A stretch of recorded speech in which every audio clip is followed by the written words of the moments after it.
Жер сілкінісінің қашан болатынын болжайтын нақты құрал әлі жоқтың қасы. Геологтар жер сілкінісі туралы ерте ескерту жүйесін ойлап табу үстінде. Қаншама ғасырлар өтсе де бұл құбылыстың алдын ешкім ала алмады. Мәселенің бір бөлігі жер сілкінісінің әртүрлі белгілері әртүрлі уақытта пайда болады. Осы видео арқылы және жер сілкінісінің қандай белгілері болуы мүмкін екенін, сонымен қатар жер сілкінісіне қалай дайындалу керектігін білетін боласыз. Номер 1 әдіс. Мүмкін болатын белгілерді байқаңыз. Жер сілкінісі кезінде жарқылдақтар пайда болады. Ол туралы хабарларды қадағалаңыз. Жер сілкінісінен бірнеше күн немесе бірнеше секунд бұрын адамдар жерде және тіпті аспанда бір түрлі жарқылдауды байқайды. Алайда пайда болу себебі толық түсіндірілмегенімен, жердегі тастар үлкен қысымға ұшыраған кезде жер сілкінісінің жарқылы пайда болуы мүмкін. Барлық жер сілкіністерінің алдында жер сілкінісі жарқылы пайда болған жоқ, және олардың қанша уақыт ішінде пайда болатыны белгісіз. Бірақ егер сіз өзіңіздің аймағыңыздағы оғаш жарқылдар немесе НЛО туралы естіген болсаңыз, жер сілкінісі әрекеттеріне дайындықты бастағаныңыз жөн.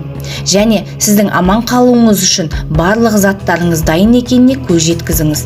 Жер сілкінісінің жарқылы қысқа, көк жарқылдар, үлкен зигзагтар немесе жерден аспанға қарай найзағай сияқты атылатын жарық шарлар. Екінші әдіс, жануарлардың мінез құлқына мән беріп бақылаңыз. Мысалы, бақалар, аралар, құстар мен аюлар өз үйлері мен ұясын салатын жерлерін тастап кететіні туралы деректер бар. Жануарлардың жақындап келе жатқан оқиғаны қалай сезінетіні белгісіз. Мүмкін электромагниттік өрістің өзгеруіне немесе жердің шамалы ауытқуына байланысты адам сезіне алмайды, бірақ сіздің үй жануарларыңыз оны сезе алады. Олардың өзгерген мінез құлқы сізді алдағы оқиға туралы ескертуі мүмкін. Тауықтар жер сілкінісі алдында жұмыртқа салуды тоқтатуы мүмкін. Егер сіз тауықтардың ешқандай себепсіз жұмыртқалауын тоқтатқанын байқасаңыз, сіздің отбасы мүшелеріңіз жер сілкінісі кезінде не істеу керектігін білетініне көз жеткізіңіз. Сом балықтары жер сілкінісі алдында болатын электр өрісінің өзгеруіне өте мықты белгі береді екен.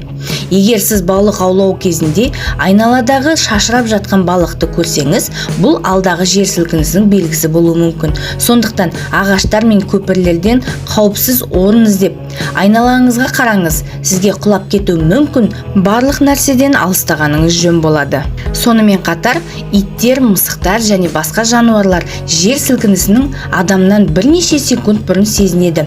Егер сіздің үй жануарыңыз қобалжып, ерекше мінез танытса, себепсіз қорқып, жасырынуға қашып кетсе, ойлану керек. Немесе әдетте сабырлы сіздің итіңіз кенеттен үріп тістей бастаса, бұл кезде жақын жерде қолайлы баспана іздегеніңіз дұрыс. Номер 3 әдіс. Сондай-ақ алдын ала толчок немесе қозғалыс болады. Негізі жер сілкінісінің алдындағы кішігірім қозғалыстар байқалады. Жер сілкінісі болғанға дейін қандай жер сілкінісі болғанын айту мүмкін емес. Егер сіз бір немесе бірнеше кішігірім жер сілкіністерін сезсеңіз, екіншісі одан да күшті болуы мүмкін екендігін ескеріңіз. Жер сілкінісінің ұзақтығы немесе оның күшін де болжау тіпті мүмкін емес. Бұл дегеніңіз, аяқтың астындағы жердің дірілдеп тұрғанын сезсеңіз, қорғану үшін тиісті шараларды қабылдағаныңыз жөн. Мысалы, үй ішінде, сыртта немесе көлікте. Танымал пікірлерге қарамастан, жер сілкінісі кезінде есіктер мүлде қауіпсіз емес. Сондықтан әрекет ету үшін сізде бірнеше секундтар болады. Ол үшін жаттығу жасаңыз, сонда сіз бәрінен тезірек жасай аласыз. Егер сенімді баспана болмаса, бөлменің бұрышына жетіп, еденге жатуға тырысыңыз. Тізеңізді бүгіп, бас пен мойныңызды қолыңызбен жабыңыз. Қатты үстелдің астына кіріп, оның бір аяғын ұстап тұрғаныңыз дұрыс болады. Егер сіз сыртта жүрген болсаңыз, ғимараттардан, электр сымдарынан және де сізге құлап кету мүмкін басқа заттардан алыс, қашық жерге жетуге тырысыңыз. Егер сіз қалада болсаңыз, қауіпсіз жер табу өте қиын, сондықтан ашық жерге қарай баруға тырысыңыз. Көлікте болған жағдайда кез келген көпірлерден немесе эскадалардан кетуге асығыңыз. Көлікте болғаныңыз және мүмкіндігінше тезірек тоқтаңыз. Көлікке құлап кетуі мүмкін деген ғимараттардан, ағаштардан немесе сымдардан аулақ болыңыз. Көп қабатты үйде болсаңыз, шығарда лифтіге мінбеуге тырысыңыз. Мүмкін болса, баспалдақпен түскеніңіз дұрыс болады. Сіз бен біздің қауіпсіздігіміз ең маңызды, сондықтан аман болайық.